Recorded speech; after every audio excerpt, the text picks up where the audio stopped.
Assalamualaikum warahmatullahi wabarakatuh. Salam sejahtera untuk kita semua. Yang terhormat para dewan juri serta rekan-rekan peserta debat. Perkenalkan, saya Tribani Lestari, merupakan siswi yang berasal dari SMA Negeri 1 Kamal.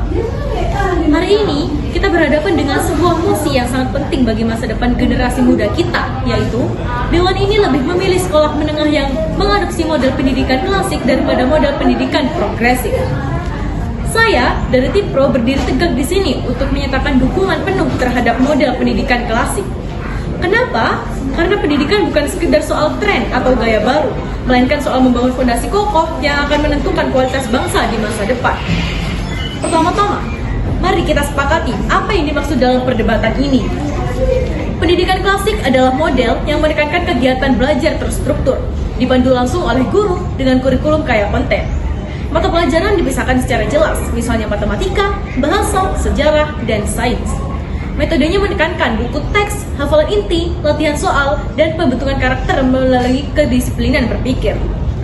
Pendidikan progresif, sebaliknya, menekankan guru sebagai fasilitator. Siswa lebih bebas memilih, belajar melalui diskusi, proyek, atau pengalaman langsung. Materi biasanya tematik, menggabungkan banyak bidang dalam satu topik. Kerangka berpikir tim kami jelas. Pendidikan yang baik harus memberikan struktur, pengetahuan inti, dan disiplin berpikir. Dan semua itu hanya bisa dipenuhi oleh model klasik. Otak manusia membutuhkan bimbingan, bukan kebebasan yang membingungkan. Dewan yang terhormat, ilmu kognitif modern telah membuktikan bahwa memori kerja manusia terbatas. Artinya, anak-anak tidak bisa menyerap informasi rumit sendirian. Jika mereka dibiarkan terlalu bebas, mereka akan kebingungan dan justru tidak memahami apapun.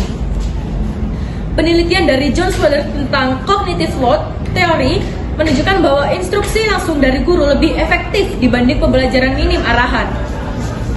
Dengan kata lain, model klasik yang penuh struktur jauh lebih sesuai dengan cara kerja otak manusia. Apakah kita rela anak-anak kita tumbuh dalam kebingungan hanya demi sebuah metode kekinian yang katanya lebih kreatif, tapi nyatanya membingungkan? Pengetahuan adalah bahan bakar berpikir kritis.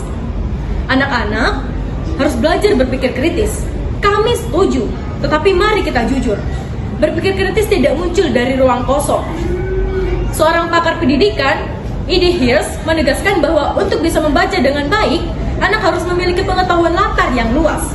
Misalnya, seorang siswa mungkin pandai membaca kata per kata, tetapi jika ia tidak tahu apa itu revolusi industri, bagaimana ia bisa memahami artikel sejarah tentangnya? Pendidikan klasik menekankan penguasaan kosakata, sejarah, sains, matematika, dan seni sejak dini. Inilah yang menjadi bahan bakar berpikir kritis. Tanpa itu, apa yang disebut diskusi progresif hanya akan menjadi percakapan kosong tanpa inti. Bukti nyata mendukung pendidikan klasik. Sekarang, mari kita lihat data di lapangan. Penelitian pendidikan terbesar di Amerika, yaitu Project Follow Through, membandingkan puluhan model pembelajaran selama puluhan tahun. Hasilnya sangat jelas. Direct instruction yang sejalan dengan pendidikan klasik unggul dalam semua aspek. Keterampilan akademik dasar, keterampilan berpikir tingkat tinggi, bahkan rasa percaya diri siswa. Bukan hanya teori, buktinya ada di dunia nyata.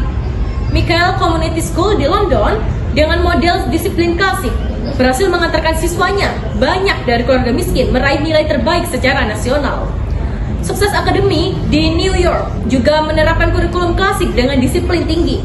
Hasilnya, anak-anak dari keluarga biasa mampu mengalahkan sekolah-sekolah elit dalam ujian standar.